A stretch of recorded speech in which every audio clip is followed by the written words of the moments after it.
What's up? You're listening to The State of Wrestling, and tonight we'll be talking about TNA Impact Wrestling and the Lockdown pay per view. I'm your host, Maverick, and my co host, as always, Nightmare. Hey guys, how's it going? Alright, so to start things off, let's talk about Lockdown, the pay per view itself. The first match was a steel cage match, as were all the matches on the pay per view, which featured Bad Influence and Chris Sabin going up against the Great Muta, Sanda, and Yaz, whatever, the Asian people. I think it was Yazoo. It's Yazoo, that's it. I think so. Is Although I heard multiple names during the match itself. what one is the X Division champion? Sonata. Ah, okay. Anyway, I don't know. The match itself was good. I think Chris Sabin should join Bad Influence. Based off the match alone. I mean, they had a lot of good triple team, three way, whatever moves. But The triple drop kick was really good. yeah, exactly. That's my point. But my question is, why does TNA always do this? They hire a bunch of international people, bring them in, and then within like what 5 months they're nobodies. Is that gonna happen again, or what do you think? I don't know, it's possible, but they did form a partnership with Wrestle One, and that's Great Muto's company. That's why he was there. But it's hard to predict with TNA because they're not always the most reliable with these guys. But the fact that they gave Sonata the X Division title is a good sign. Yeah, but TNA also is almost as bad as WWE with like just throwing their titles out and having them mean nothing. Like literally the tag team titles changed place twice at house shows. Well, the second time was a special they did in Japan. I know, but They the probably, first time was still a house show. yeah, it was. I don't know. Maybe they're trying to compete with the WWE network. I don't know. Do you have anything else to I don't say know, about the match or? not about the match, but I do like the partnership with Wrestle One. I think it'll be good for them. They could get more stars in there with their roster that's been depleted for a little while. Oh yeah, for sure. All right.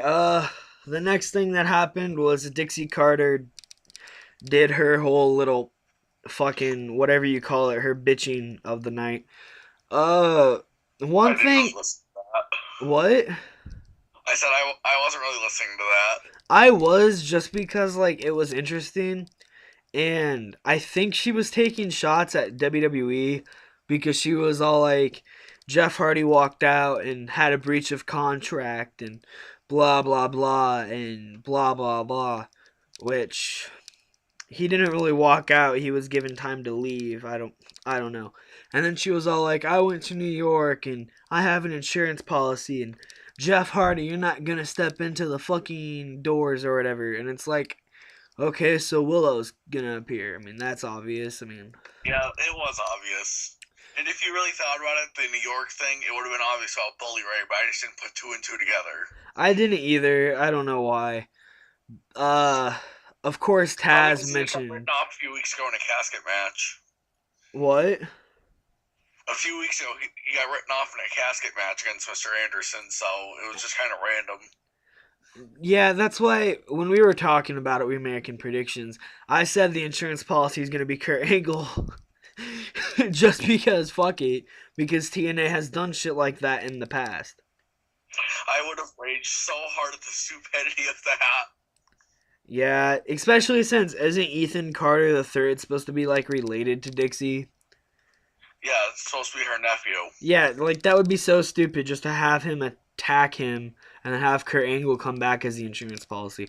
But anyway, and then Samuel Shaw comes out and he threatens to jump off the steel cage, and then of course our hero of the evening, Anderson, comes out and basically makes a joke out of it, saying that the cage isn't high enough and blah blah blah. And then they had the match itself. I'll let you take this one.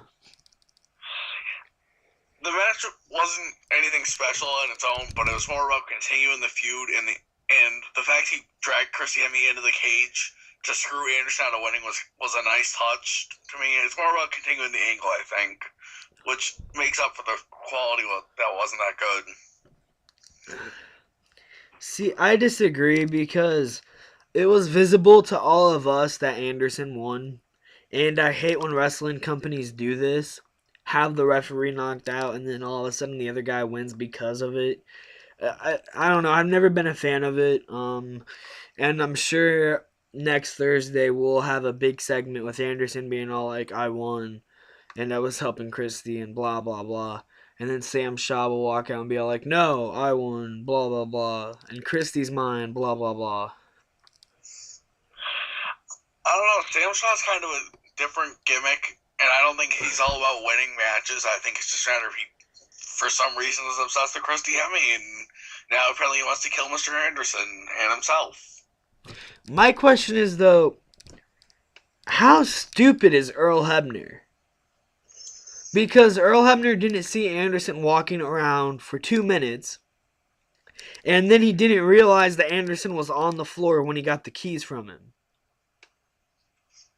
Because he was knocked out from that brutal shot from the cage. That wasn't...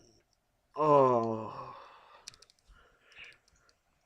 I envy Earl Hebner because he's got to make out with Madison Rayne. But apart from that, he's a fucking idiot.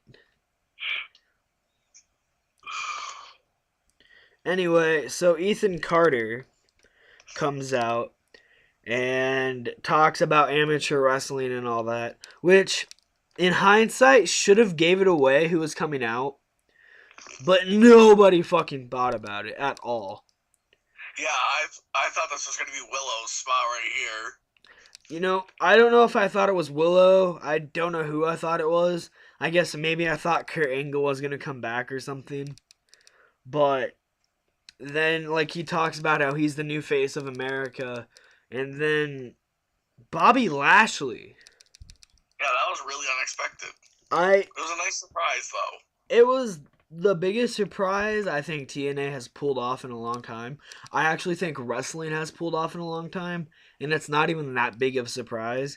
But because of dirt sheets, so like they ruin everything. Like I don't think Hogan's return. Yeah, like that's what I mean. Like I was just about to say that. Like nobody gave a fuck about Hogan's return because 3 weeks before it was like Hogan's coming back to WWE, brother. Like, oh my god. So it was nice that we like didn't get spoiled about Bobby Lashley. Yeah, I was surprised that none of them picked up on it. I figured normally they're like, "Oh, Bobby Lashley's been spotted in the area." I don't know. That was great. And then Bobby Lashley just went to fucking town on him. It sets up a nice feud and lets Kurt Angle, be off. Not important. And Bobby Lashley will be the first person to defeat EC3, which will be nice. I don't know how they're going to push Lashley, though. I don't know. They don't really have a mid-card title for him to chase, and I just can't see him going after Magnus. That's the thing. I can't see him being in there for long-term either. Yeah, he really doesn't stick around places long, especially TNA. He literally was in TNA for less than a year, I think, his first run. Yeah, and then didn't he have a second run that he left like a few months after it started?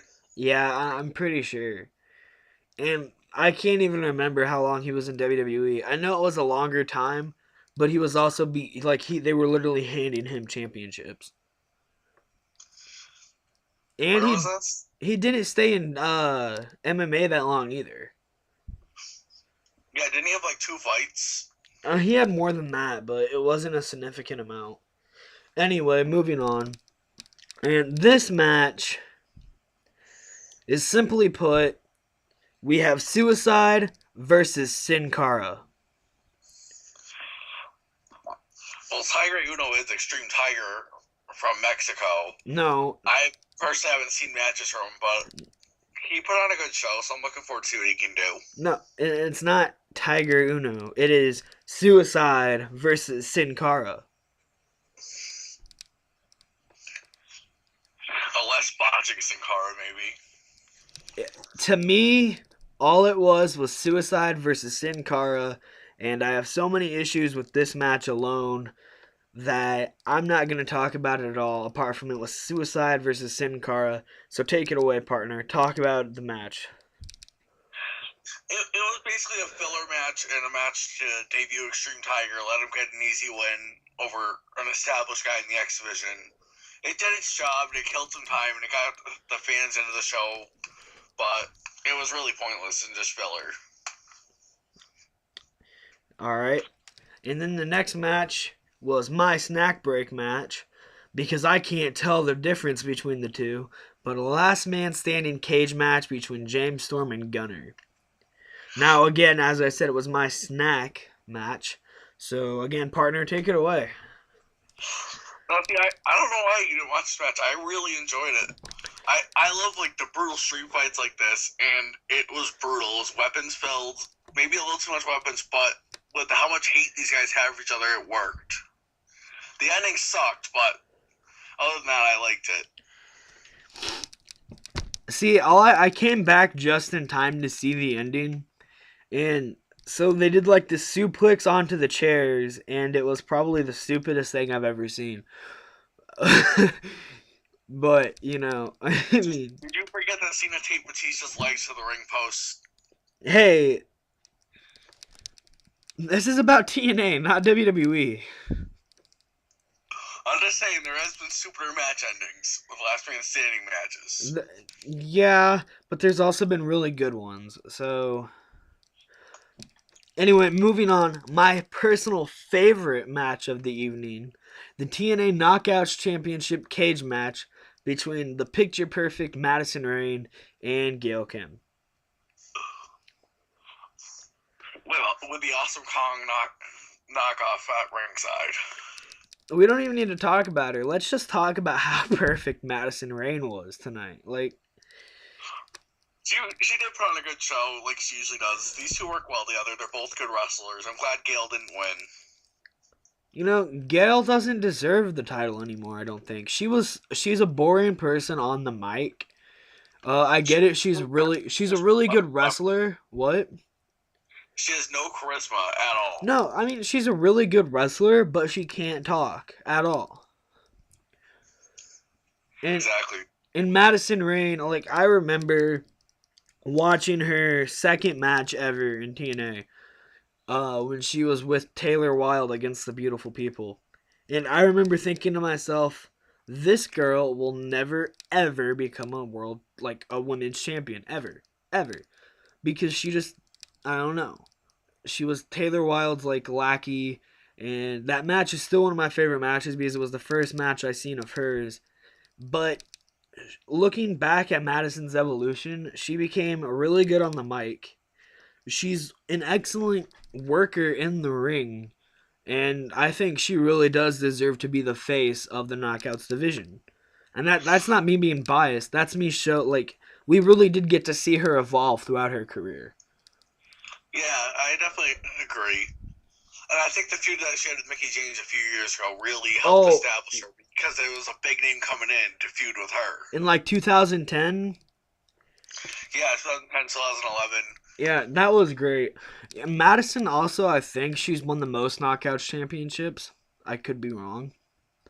I think her and Angelina Love are tied at 5. Yeah, but nobody cares about Angelina Love, though. She should not have ever been the face of the division.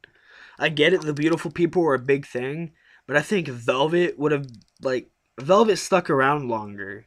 You know what I mean? I think it should have been Velvet as the face, and then she passed the torch down to Madison. Because that's basically what happened, even though Velvet wasn't the face of the division, according to championships. Yeah, I'm still upset that Velvet's never really gotten, a deserving run. They push her a lot on, social media and stuff, but they don't give her the, right things. The right titles or anything. Yeah, definitely.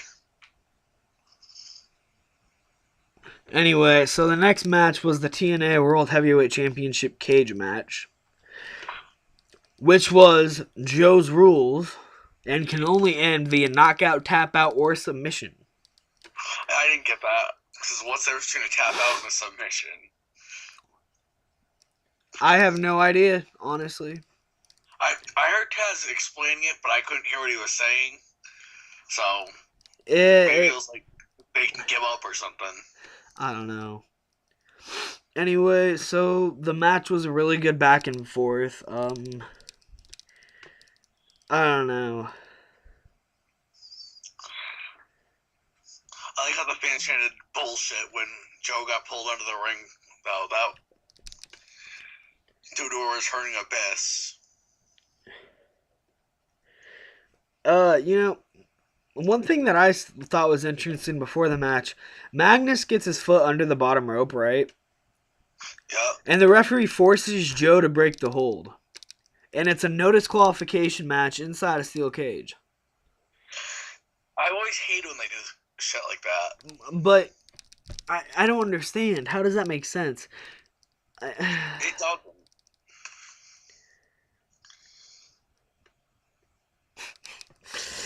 Okay, so then Abyss shows up, and Abyss is one ugly motherfucker.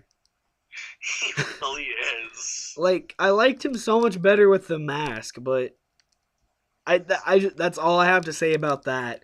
Abyss is one Well, you ugly mentioned some fucker. storyline, didn't you, with him being Joseph Park trying to find his brother? I have no idea. It's so stupid. It went on way too long.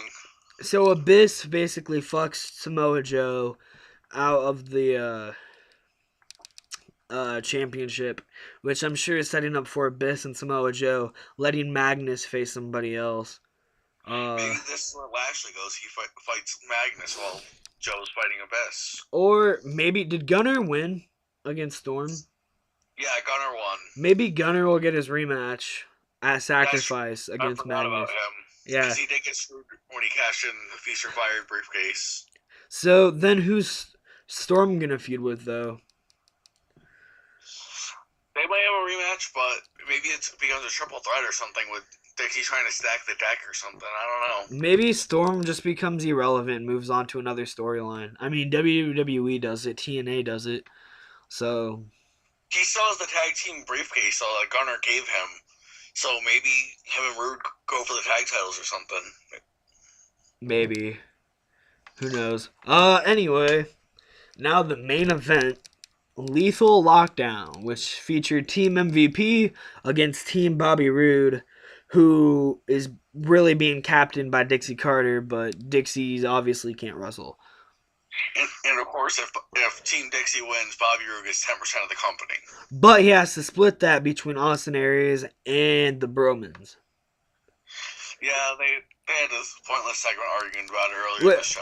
And the Bromans were like, we're going to split it 2.5%, 2.5%, 2.5%, 2.5%. Which logically doesn't make any sense because then nobody controls the fucking company but Dixie. Yeah, Roode was like, ha, fuck you. That's not happening. I liked the idea Rude gets 5 and Aries get 5. I know they didn't say that, but that would have made more sense. Not that it mattered anyway, because Team MVP did end up picking up the win after what seems like a surprise Bully Ray face turn. Let's not even talk about that. Let's talk more about Willow. And so and how we're supposed to believe it's not Hardy, and then Taz even mentioned that. I want to talk about his fucking botch. So he's on top of the cage, and everybody's like, "Oh my God, Willow!" Who basically looks like he wants to be like, I can't think. What's the tag team? Was it the Road Warriors or the Legion of Doom? Road Warriors were the Legion of Doom. Really? I feel so stupid. You are stupid. That's besides the point. So he looked like he wanted to be in that tag team with the fucking, like... He looked like somebody created a wrestler on WWE 2K14, and it looked like shit. But that's besides the point. He's on top of the cage, and he doesn't even do like a swanton bomb into it. It's just like a kind of a dive. And like a crossbody. No, it wasn't a crossbody. It was a straight dive. And he missed everyone. He hit the fucking mat. See, I missed this. I saw it, and the first thing I thought of was, holy fuck, are you kidding me?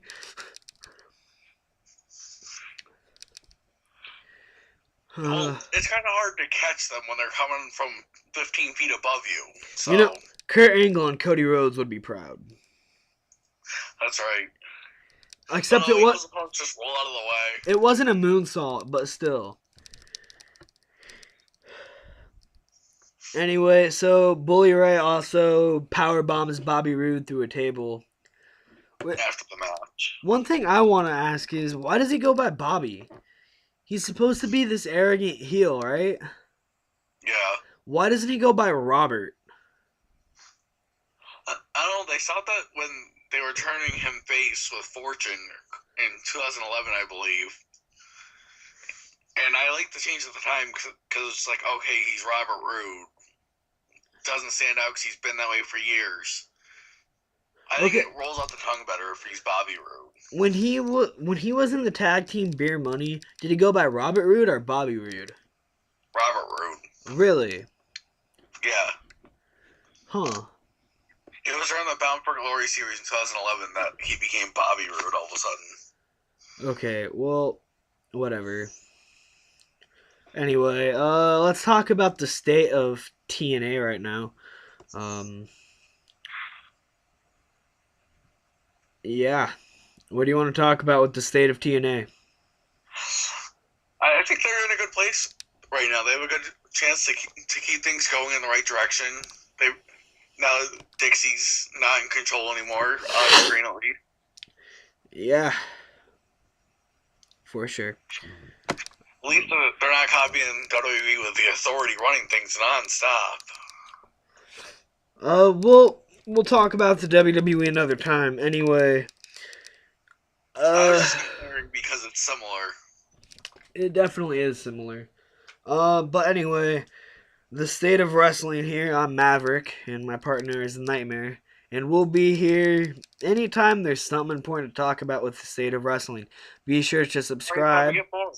What? I said, or anytime we get bored. Oh yeah, or anytime we get bored. But anyway, be sure to subscribe. Check out the video that we'll be doing tomorrow after Monday Night Raw. Well, later today. And check out the Wrestling Force Entertainment page on Facebook. Yeah, Wrestling Force Entertainment page on Facebook. There will be a link below. But also, one thing I wanted to say real quick. There was a CM Punk chant tonight. And CM Punk is my boy. And it was great. Crush. And what? Your man crush. He is my man crush, but that's besides the point. Phil Brooks, aka CM Punk, will be appearing on The Talking Dead next Sunday, this Sunday, as Phil Brooks. So, interesting. And there's also a Twitter account called Phil Brooks MMA, which follows MMA and Colt Cabana. So, interesting. Definitely is. I mean, I'm not on Twitter, but it's interesting. But I am, so be sure to follow Stay Patchy. Link will also be down in the description below. Anyway, any last words, partner? Not that I can think of. Alright. Well, again, the State of Wrestling signing off. Be sure to stay patchy.